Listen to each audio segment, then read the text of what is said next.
जी, ये हमारे पास question number 63 है। इसे हमने एलिमिनेट करना है स्क्वायर रूट को, यानी कि इस स्क्वायर रूट को हमने यहाँ ख़त्म करना होता है। तो इस स्क्वायर रूट को ख़त्म करने के लिए सबसे पहले हम पावर रिड्यूसिंग वाले फार्मूले को यूज़ करेंगे। पावर रिड्यूसिंग वाला फार्मूला हमारे पास होता है कि तो साइन स्क्वायर अगर x हो वो इक्वल होता है 1 माइनस का cos 2x डिवाइडेड बाई 2 के। ये जस्ट समझाने के लिए कि sine square x is equal to 1 minus cos 2x over 2 के इक्वल होता है। ये पावर रिड्यूसिंग वाला फार्मूला है। अगर मैं यहाँ पॉजिटिव लिख देता हूँ तो फिर वो cos स्क्वायर x ओवर 2 बन जाएगा।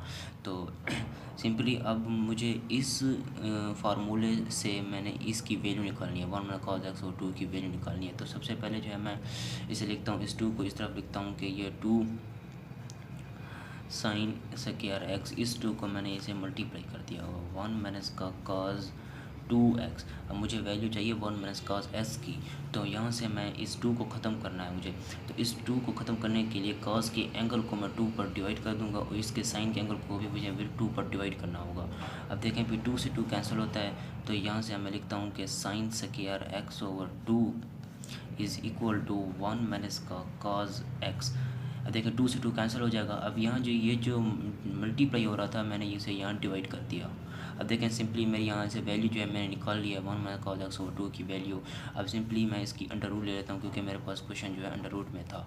तो इसे मैं जो है यहाँ अंडर रूट लगा देता हूँ। इसे अंडर रूट से 2 कैंसिल होता है, तो फिर मेरे पास आंसर जो बचता है वो sine x over 2 is equal to 1 minus का cos x डिवाइडेड बाई 2 की अंडर रूट।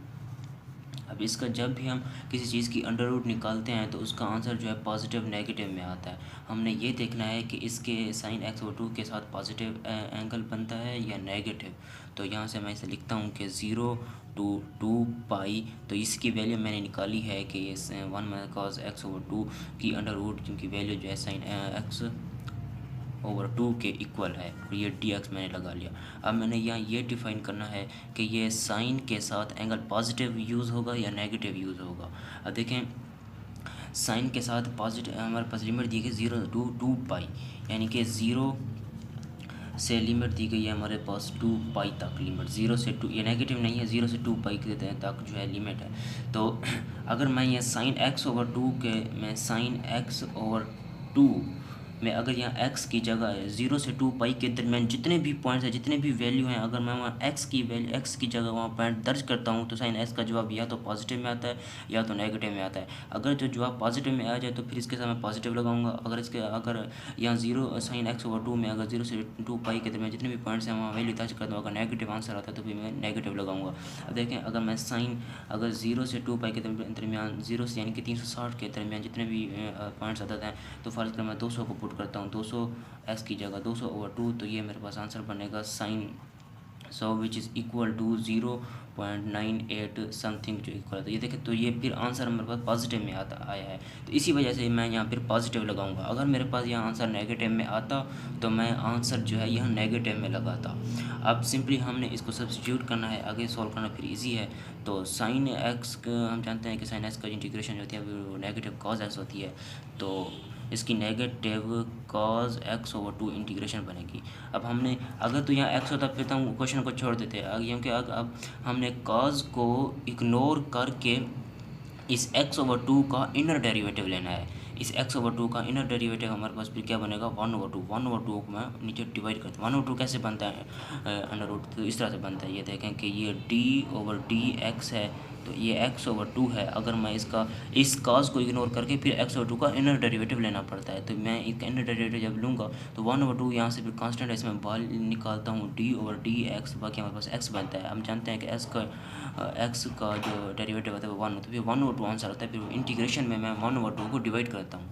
तो सिंपली मैंने इसे जो है 1 ओवर 2 को मैंने नीचे डिवाइड कर दिया, और लिमिट जो मेरे पास थी 0 टू 2 पाई वो मैंने लगा ली। अब इसे मैं कुछ इस तरह से लिखता हूँ कि negative 2 cos x over 2 limit 0 to 2 pi मैंने लिमिट लगा ली। अब सिंपल मैंने लिमिट यहाँ अप्लाई कर देनी है। लिमिट अप्लाई करने के लिए नेगेटिव 2 cos, पहले मैं x 2 अपर लिमिट अप्लाई करूँगा 2 पाई ओवर 2, फिर नेगेटिव cos लगाकर लोअर लिमिट अप्लाई करूँगा, तो ये मैंने लोअर लिमिट अप्लाई कर ली। अब देखें इस 2 से 2 कैंसिल होता है, तो फिर मैं आगे से सॉल्व करता हूँ। ये नेगेटिव 2 cos पाई हमारे पास -1 के इक्वल होता है, फिर ये नेगेटिव cos 0 हमारे पास 1 के इक्वल होता है, तो ये हमारा आंसर 4 बनेगा। ये हमारे पास क्वेश्चन नंबर 64 है। तो इसे हमने एलिमिनेट करना है, इस स्क्वायर रूट को जो है हमने एलिमिनेट मतलब इस स्क्वायर रूट को हमने ख़त्म करना है। तो इस 63 से 70 तक जितने भी इसमें में क्वेश्चन है ना, वो क्वेश्चन स्क्वायर रूट में दिए गए। तो स्क्वायर रूट को हमने इसमें ख़त्म करना होता है। तो स्क्वायर रूट को ख़त्म करने के लिए हम मुख्तलिफ फार्मूले का यूज़ करते हैं। तो मैं यहाँ पावर रिड्यूसिंग फार्मूला इस्तेमाल करके स्क्वायर रूट को ख़त्म करता हूँ। मेरे पास साइन स्क्वायर एक्स जो है वो इक्वल होता है 1 माइनस का cos 2x डिवाइडेड बाई 2। अगर यहाँ cos स्क्वायर एक्स होता तो मैं यहाँ पॉजिटिव लगाता, बाकी कुछ ना। तो सिंपली मुझे अब वैल्यू चाहिए 1 माइनस cos 2x की। तो यहाँ 2 को मैं यहाँ लिख लेता हूँ कि 2 sine square x is equal to 1 minus cos 2x के। अब देखें हमारे पास जो आंसर था वो 1 माइनस cos 2x की अंडर रूट थी। तो सिंपली जो है मैं इसे 1 माइनस cos 2x की अंडर रूट लिख लेता हूँ, इसे कुछ इस तरह से। तो इसकी भी मैं अंडर रूट निकाल लेता हूँ। अब देखें इसके अंडर रूट मैं इसे अलग से लिख लेता हूँ कि 2 साइन स्क्वायर एक्स की under root is equal to 1 minus cos 2x की अंडर रूट। अब देखें हमारे पास ये अंडर रूट और 2 कैंसिल होते हैं। 2 under root sine x is equal to 1 minus cos 2x की अंडर रूट। अब देखें 1 माइनस cos 2x की वैल्यू जो है हमने निकाल ली है। 1 माइनस cos 2x की वैल्यू जो है हमने निकाल लिया, तो इसकी जगह हम ये पुट करेंगे। तो सिंपली मैं यहाँ पुट कर देता हूँ वैल्यू 0 से पाई। 1 माइनस cos 2x की अंडर रूट है, तो 1 माइनस cos 2x की अंडर रूट किसकी इक्वल थी? 2 अंडर रूट साइन एक्स की, और साथ में dx लगा देता। अब मैंने ये फाइंड करना है कि साइन के साथ एंगल जो है पॉजिटिव बनेगा या नेगेटिव बनेगा। 0 to 2 पाई इस साइन के साथ, तो साइन एक्स के साथ यहाँ एंगल पॉजिटिव बनेगा या नेगेटिव बनेगा, वो हमने यहाँ देखना है। हमारे पास लिमिट दी गई है 0 से पाई के दरमियान, मतलब 0 से 180 के दरमियान जितने भी हमारे पास पॉइंट्स हैं, जितने भी हमारे पास वैल्यू हैं, अगर मैं उन्हें यहाँ एक्स की जगह पुट करके देखूँ तो एक्स का आंसर पॉजिटिव में आता है, फिर नेगेटिव में आता है। तो यहाँ से मैं पुट करता हूँ साइन एक्स। देखें अब मैं यहाँ पर हमने देखना कि पॉजिटिव होगा या नेगेटिव होगा। तो मैं पुट करता हूँ कि 0 से 180 के दरमियान अगर मैं यहाँ साइन एक्स की जगह 0 से 180, अगर मैं यहाँ 100 पुट करके देखता हूँ, 0 से 180 मतलब 0 से 180 के दरमियान जितने भी वैल्यू हैं, मगर मैं यहाँ अगर एक्स की जगह 100 पुट करके देखूँ तो मेरे पास आंसर जो बनता है वो 0.98 समथिंग बनता है। तो ये देखें पॉजिटिव में बनना है। जब आंसर पॉजिटिव में बनना है तो फिर मैं यहाँ लिख दूँगा कि वो लेस दैन इक्वल टू 0 के है। तो ये हमारे पास कंडीशन थी। तो हमारा आंसर जो है ये देखें पॉजिटिव में आ रहा है, तो सिंपली मैं इसके साथ लिख दूँगा कि ये पॉजिटिव लिखने की ज़रूरत है भी नहीं वैसे। तो सिंपली मैंने यहाँ ये वैल्यू पॉजिटिव लिख दिया है। 0 से पाई के दरमियान जो साइन एक्स होता है वो पॉजिटिव में होता है। तो सिंपली मैंने यहाँ लिख दिया है। अब इसको मैंने इंटीग्रेट करना है, तो ये 2 अंडर रूट को मैं वैसे लिख देता हूँ। साइन एक्स की इंटीग्रेशन हमारे पास नेगेटिव cos एक्स होती है, और प्लस सी जो है यानी कांस्टेंट है 0 से पाई हमारे पास लिमिट दी गई है। अब 0 से पाई लिमिट मैं यहाँ अप्लाई करता हूँ कि ये 2 अंडर रूट को वैसे लिखता हूँ, ये नेगेटिव 2 अंडर रूट को cos फर्स्ट में अपर लिमिट अप्लाई करता हूँ पाई, फिर मैं नेगेटिव लिख कर लोअर लिमिट अप्लाई करता हूँ cos 0 प्लस सी यानी कांस्टेंट, और उसके बाद cos 180 किसके इक्वल होता है हमारे पास -1 के, -2 अंडर रूट -1 नेगेटिव, और cos 0 मेरे पास 1 के इक्वल होता है। तो फिर ये इक्वल होगा हमारे पास नेगेटिव 2 होगा, तो नेगेटिव 2 इंटू 2 अंडर रूट बनेगा हमारे पास। नेगेटिव और नेगेटिव का आंसर हो जाएंगे जी। ये हमारे पास क्वेश्चन नंबर 65 है।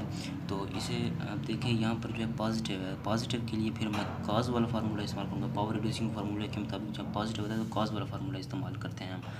तो अगर यहाँ साइन नेगेटिव होता है तो फिर हम साइन वाला फार्मूला यूज़ करते हैं। तो ये cos square x power reducing फार्मूले के मुताबिक इक्वल होता है 1 plus cos 2x divided by 2 के। अब क्योंकि हमारे पास इक्वेशन टी में है तो फिर मैं इसे टी में लिखने की कोशिश करता हूँ कि cos square t is equal to 1 plus cos 2t divided by 2 के। अब देखें हमारे पास हमें वैल्यू चाहिए 1 प्लस cos 2t की। दोनों तरफ मैं इसकी अंडर रूट ले लेता हूँ जी। तो दोनों तरफ अंडर रूट लेने से भी यहाँ पर हमारे पास आंसर बनेगा इसका cos t क्योंकि 2 से अंडर रूट कैंसिल हो जाती है, और उसके बाद 1 प्लस cos 2t की अंडर रूट, और इस 2 की फिर मैं अलग से अंडर रूट ले लेता हूँ, फिर 2 अंडर रूट को इससे डिवाइड मल्टीप्लाई कर देता हूँ, cos t is equal to 1 plus cos 2t की अंडर रूट। तो सिंपली ये वैल्यू जो है इसकी जगह मैं ये पुट कर देता हूँ, इक्वेशन नंबर 1 में, इसे इक्वेशन नंबर 1 कराऊँगी। अब देखें पाई बाई 2 से पाई तक जो वैल्यू मैंने बननी निकाली है वो 2 अंडर रूट। अब क्योंकि हमारे पास ऐसे मैं लिख देता हूँ 2 अंडर रूट और cos t dt। अब 2 अंडर रूट को मैं बाहर लिख देता हूँ, और पाई बाई 2 से लिमिट दी गई है हमारे पास पाई, और ये हमारे पास दिया गया cos t dt। हमने ये फाइंड करना है कि cos t के एंगल यहाँ पॉजिटिव में आता है या नेगेटिव में। हम जानते हैं कि पाई बाई 2 से पाई तक cos t की जगह जो भी वैल्यू पुट करो तो आंसर उसका नेगेटिव में आता है। तो देखें, तो यहाँ मैं इसे लिखता हूँ कि ये सही समझाने के लिए मैं इसे cos t है, cos t हमारे पास लिमिट दी गई है अब पाई बाई 2 से less than equal to t which is equal to pi, यानी कि पाई बाई 2 से पाई तक मैं टी की कोई भी वैल्यू अगर मैं इसमें पुट करके देखूँ तो आंसर पॉजिटिव में आता है या नेगेटिव में। तो यहाँ से मैं पुट करता हूँ cos टी की जगह मैं पुट करता हूँ cos, यानी कि ये 90 से 180 के दरमियान अगर मैं फ़र्ज़ करें cos की जगह 100 पुट करते हैं तो cos 100 हमारे पास इक्वल होगा नेगेटिव 0.173। तो इस तरह से इक्वल होगा। तो हमें बस पूरा साबित हुआ कि 90 और 180 के दरमियान में ये जो t है जब मैं cos t में वो वैल्यू पुट करूँगा तो उसका आंसर जो मेरे पास नेगेटिव में आता है। तो सिंपली मैं नेगेटिव में जब आंसर आया तो फिर मैं ऐसे लिख देता हूँ कि नेगेटिव 0 के इक्वल भी और नेगेटिव में भी है, तो ये cos t जो है वो हमारे पास नेगेटिव में आता है पाई बाई 2 से पाई तक। तो सिंपली मैं इसके साथ नेगेटिव लगा देता हूँ। अब इसे आगे सिंप्लीफाई करने की कोशिश करता हूँ। एक 2 अंडर रूट नेगेटिव को मैं बाहर निकाल लिया जी, पाई बाई 2 और ये पाई है, यहाँ पर मैं cos t dt, cos t की हमारे पास जो इंटीग्रेशन होती है वो sin t होती है। तो नेगेटिव 2 अंडर रूट इसकी इंटीग्रेशन sin t, तो भी हमारे पास पाई बाई 2 से पाई हमारे पास कोई लिमिट दी गई है। तो यहाँ से मैं t की जगह वैल्यू अप्लाई कर देता हूँ। अपर लिमिट पहले अप्लाई करता हूँ कि sin t की जगह मैं पाई लिखता हूँ अपर लिमिट, फिर मैं नेगेटिव लिख कर sin पाई बाई 2 लिखता हूँ, प्लस यानी कांस्टेंट है। तो मैं इसे लिखता हूँ कि ये नेगेटिव इंटू 2 अंडर रूट और साइन हमारे पास 1 साइन पाई हमारे पास इक्वल होगा 0 के, नेगेटिव साइन 90 हमारे पास 1 के इक्वल होता है। तो ये इक्वल होगा हमारे पास negative negative positive 2 under root के इक्वल होगा। जी हमारे पास क्वेश्चन नंबर 63 है। तो इसे मैं पावर रिड्यूसिंग के ज़रिए सॉल्व करूँगा। तो सब पावर रिड्यूसिंग फार्मूले की बेस पे सॉल्व करूँगा। इस स्क्वायर रूट को मैंने एलिमिनेट करना है इसीलिए। तो यहाँ पर प्लस है, प्लस के लिए फिर मैं cos स्क्वायर का फार्मूला यूज़ करूँगा। तो यहाँ पर t है तो cos square t is equal होता है 1 plus cos 2t divided by 2 के। ये हमारे पास पावर रिड्यूसिंग वाला फार्मूला है। तो इसमें मुझे यहाँ वैल्यू निकालूंगा 1 प्लस cos t की, इसमें से मैं वैल्यू निकालूंगा। तो इस 2 को मैं इस तरफ लिखता हूँ कि 2 cos square t is equal to 1 plus cos 2t के।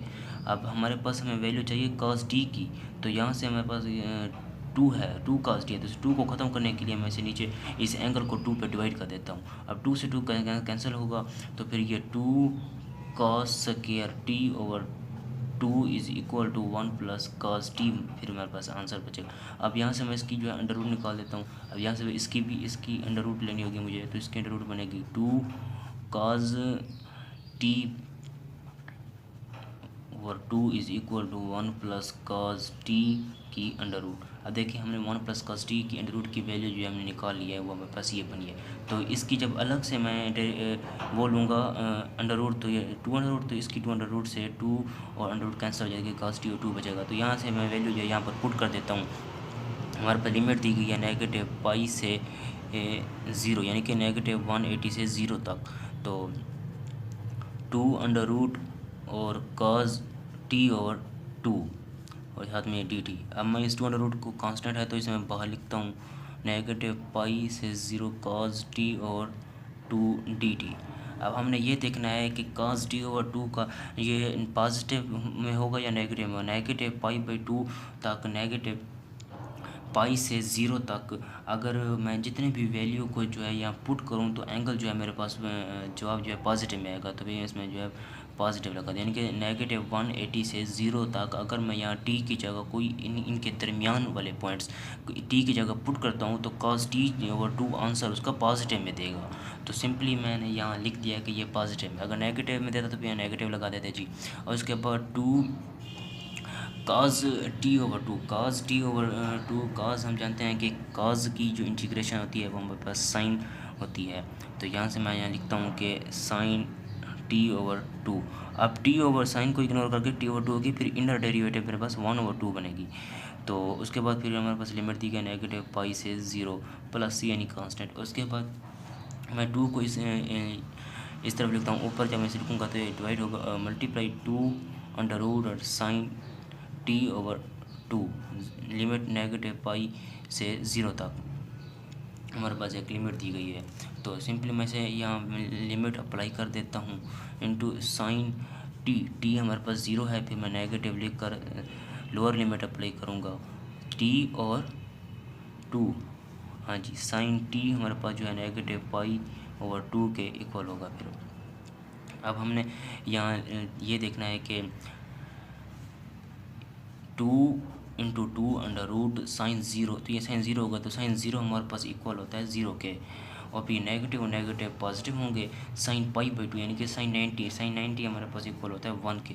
तो ये भी हमारे पास आंसर बनेगा 2 × 2√, के। जी हमारे पास क्वेश्चन नंबर 67 है, तो इसे हमने सॉल्व करना है। तो इसे सबसे पहले हमने इसकी स्क्वायर रूट को एलिमिनेट करना है। हमारे पास एक फार्मूला होता है कि sine square theta plus cos square theta is equal to 1। अब हमने यहाँ से इसकी ये वैल्यू फाइंड आउट करनी है। तो यहाँ से साइन थीटा की वैल्यू बनेगी हमारे पास 1 - cos square theta whole under root. तो यही वैल्यू हमने यहाँ पुट कर देनी है। तो यहाँ पुट करते हैं नेगेटिव पाई से 0 इसकी लिमिट दी गई है, तो ये साइन थीटा दिया गया है और ये डी थीटा। अब हमने ये देखना है कि साइन थीटा के साथ पॉजिटिव नेगेटिव पाई से 0 तक पॉजिटिव होगा साइन थीटा या नेगेटिव होगा, हमने ये देखना है कि साइन थीटा। अब हमारे पास लिमिट दी गई है नेगेटिव पाई से हमारे पास लिमिट दी गई है 0 तक, नेगेटिव पाई से लिमिट दी गई है 0 तक। तो इसमें से अगर कोई एक वैल्यू अगर हम यहाँ पुट करें, यानी कि ये कुछ इस तरह से है कि -180 से 0 तक के दरमियान जितने भी वैल्यू हैं वो हम साइन थीटा में पुट करके देखूँ तो एंगल या तो पॉजिटिव में होगा या तो नेगेटिव में होगा। तो चलो पुट करके देखते हैं कि साइन अगर मैं यहाँ से कोई एक वैल्यू ले लेता हूँ, नेगेटिव 100 ले लेता हूँ, तो वो इक्वल होगा हमारे पास नेगेटिव 0.98 समथिंग के। तो ये देखें साइन का आंसर जो है मेरे पास नेगेटिव में है, तो मैं इसे लिख दूंगा कि साइन थीटा जो है वो नेगेटिव और इक्वल टू है 0 के। तो सिंपली ये वैल्यू मैं जैसे यहाँ नेगेटिव में आंसर है तो मैं इसे लिखूंगा कि ये नेगेटिव में होगा। अब नेगेटिव को मैं बाहर लिखता हूँ और नेगेटिव पाई हमारे पास लिमिट दी गई 0 और साइन थीटा डी थीटा के। अब देखें नेगेटिव साइन थीटा की इंटीग्रेशन होती है हमारे पास नेगेटिव कॉस थीटा के। तो नेगेटिव कॉस थीटा लगा लिया जी। अब negative positive cos theta limit दी गई बस नेगेटिव पाई/2 0। अब सिंपली हमने ये लिमिट जो है यहाँ पर पुट करनी है। तो कॉस ऊपर लिमिट हमारे पास 0 दी गई है तो मैं 0 लगाता हूँ। फिर हमारे पास लोअर लिमिट दी गई है कॉस नेगेटिव पाई, तो यहाँ मैं लिख देता हूँ कि कॉस जो है वो नेगेटिव पाई के इक्वल है। तो यहाँ से cos 0 किसके इक्वल होता है 1 के, और ये नेगेटिव हम इस cos पाई को लिख सकते हैं, cos नेगेटिव पाई को लिख सकते हैं cos पाई, क्योंकि cos के साथ जब कोई एंगल नेगेटिव में हो तो वो ऑलवेज़ पॉजिटिव में होता है। तो यहाँ से हमने लिख लिया जी। तो उसके बाद ये इक्वल होता है हमारे पास 1 - का cos पाई हमारे पास नेगेटिव 1 के इक्वल होता है, तो ये 2 के आंसर होगा हमारे पास। जी हमारे पास क्वेश्चन नंबर 68 है। तो इसे हमने एलिमिनेट करना है, यानी कि स्क्वायर रूट को ख़त्म करना है। स्क्वायर रूट को ख़त्म करने के लिए हमारे पास एक फार्मूला होता है 1 + tan² y is equal to secant square y के। अब सिंपली हमें वैल्यू चाहिए 1 + 10² वाई अंडर रूट की, तो यहाँ से मैं इसके अंडर रूट ले लेता हूँ। अंडर रूट लेने के बाद मेरे पास आंसर आएगा 1 + 10² y under root is equal to secant y के। अब हमने यहाँ पर सीकेंड वाई की 1 + 10² वाई की वैल्यू सीकेंड वाई हमने पुट कर देनी है, यानी कि देखें अब स्क्वायर रूट ख़त्म हो गया, हमने एलिमिनेट कर दिया है। तो यहाँ से मैं इसकी वैल्यू लिखता हूँ -π/4 से +π/4 तक। इसका आंसर मेरे पास आया है सीकेंड वाई डी वाई। अब हमने ये देखना है कि सीकेंड वाई के साथ पॉजिटिव एंगल बनता है या नेगेटिव।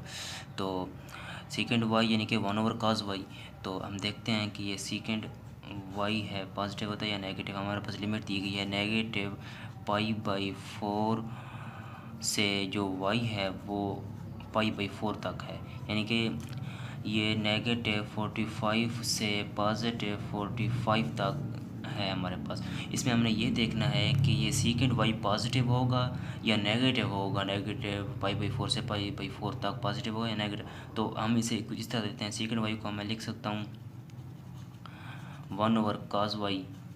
तो अगर मैं यहाँ देखूँ कि cos वाई, अगर मैं वाई की वैल्यू में से कोई इनके दरमियान अगर कोई मैं चूज़ करता हूँ, वाई की वैल्यू फ़र्ज़ करें मैं 30 जो है सेलेक्ट करता हूँ, तो 1/cos 30 हमारे पास इक्वल होता है 0.866। तो ये इक्वल होगा हमारे पास, तो ये हमारे पास इक्वल होगा 1.1547। तो कुछ इस तरह। अब ये देखें आंसर जो है हमारे पास पॉजिटिव में आ रहा है, तो इसलिए हम यह लिखेंगे कि सीकेंड वाई जो है वो पॉजिटिव और इक्वल टू 0 है। ये चीज़ हमने यहाँ लिखी है। तो सीकेंड वाई का आंसर हमारे पास क्योंकि पॉजिटिव है, इसलिए हमने यहाँ इसके साथ लिख देंगे कि ये पॉजिटिव में है।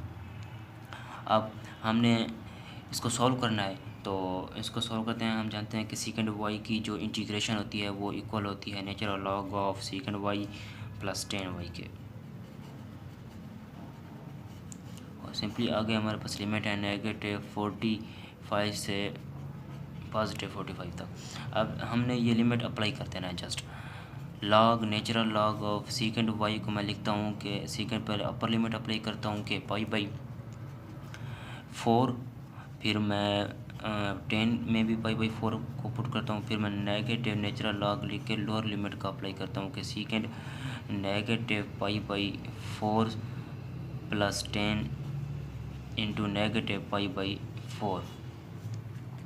अब लिखें natural log of secant π/4, secant का होता है cos π/4 हमारे पास 1/2 अंडर रूट के इक्वल होता है, तो क्योंकि उसका उलट है तो ये 2 अंडर रूट के इक्वल होगा, प्लस 10 π/4 1 के इक्वल होता है। नेचुरल लॉग सीकेंड हो या cos हो, उसके एंगल के साथ अगर नेगेटिव में हो तो वो ऑलवेज पॉजिटिव में होता है। अब ये सीकेंड π/4 है, यानी कि ये cos π/4 हमारे पास 1/2 अंडर रूट के इक्वल होता है, तो ये सीकेंड उसका उलट है तो ये 2 अंडर रूट के इक्वल होगा। फिर उसके बाद ये नेगेटिव 10 π/4 हमारे पास 1 के इक्वल होता है, तो ये हमारे पास आंसर है।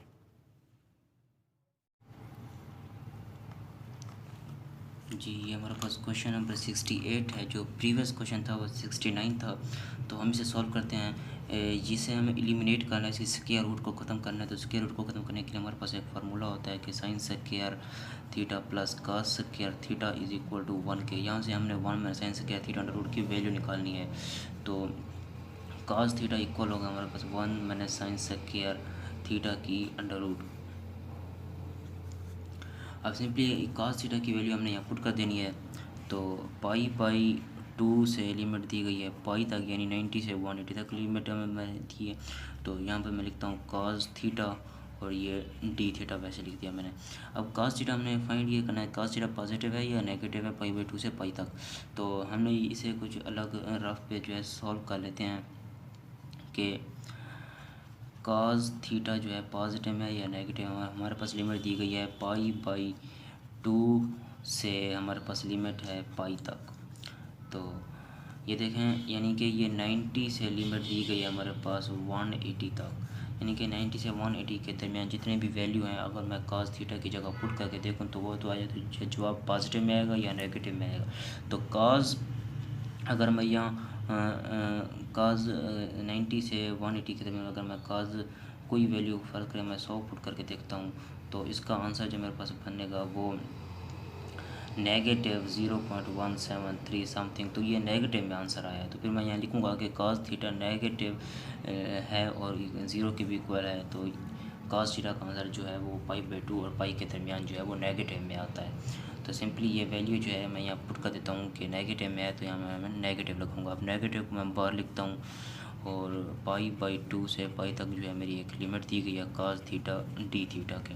अब cos थीटा की हम इंटीग्रेशन लें तो वो इक्वल होता है हमारे पास cos थीटा की इंटीग्रेशन साइन थीटा होती है। तो ये नेगेटिव ऐसे लिख दिया मैंने, cos थीटा की इंटीग्रेशन साइन थीटा, और उसके बाद हमारे पास लिमिट दी गई है π/2 से पाई तक। अब हमने करना यह है कि ऊपर पहले अपर लिमिट अप्लाई करना है कि साइन पाई, फिर हमने नेगेटिव लगा कर लोअर लिमिट अप्लाई करना होता है नेगेटिव π/2। तो इसका जो आंसर बनेगा हमारे पास नेगेटिव साइन पाई हमारे पास जो होता है वो 0 के इक्वल होता है नेगेटिव, फिर साइन 90 हमारे पास नेगेटिव साइन 90 हमारे पॉजिटिव 1 के इक्वल होता है, और नेगेटिव नेगेटिव पॉजिटिव 1। तो ये हमारे पास आंसर है, नंबर 70 है। तो इसे हमने स्क्वायर रूट को एलिमिनेट, स्क्वायर रूट को ख़त्म करना है। स्क्वायर रूट को ख़त्म करने के लिए हमारे पास एक फार्मूला होता है कि 1 + 10 square y is equal to secant square y के पाइथागोरस फार्मूले के मुताबिक ये होता है।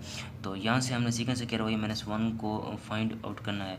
तो 10 square y is equal to secant square y -1, ये पॉजिटिव है, इधर से लिखेंगे तो -1, और यहाँ से 10 वाई की वैल्यू जो है अंडर रूट में आएगी सीकेंड स्क्वायर वाई -1 के।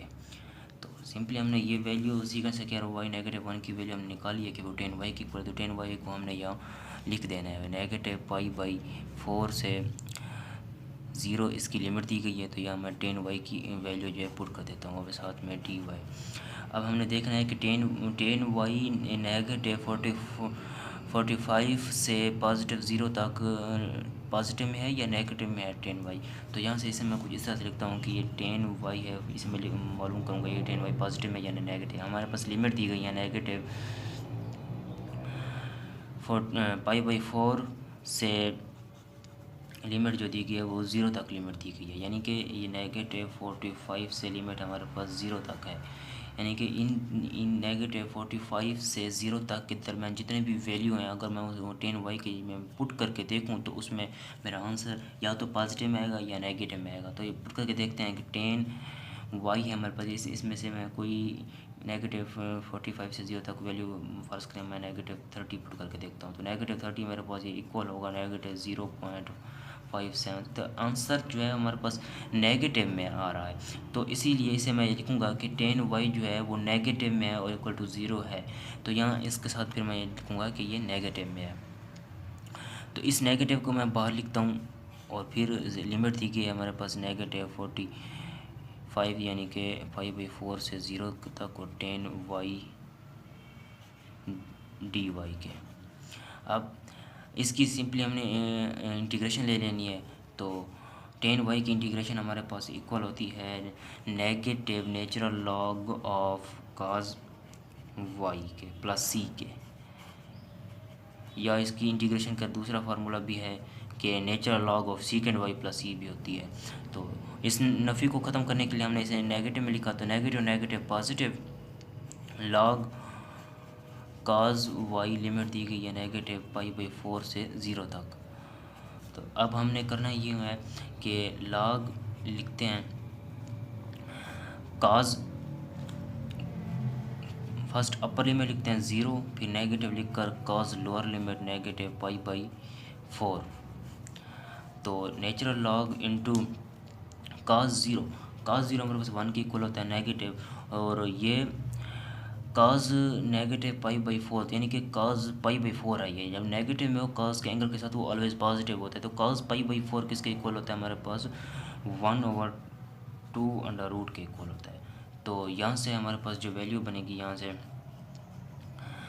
log 1 को अंदर मल्टीप्लाई कर दें नेगेटिव log 1/2 अंडर रूट। तो log 1 0 के इक्वल होता है, तो ये हमारे पास 0 के इक्वल होगा, तो 0 - log 1/2 अंडर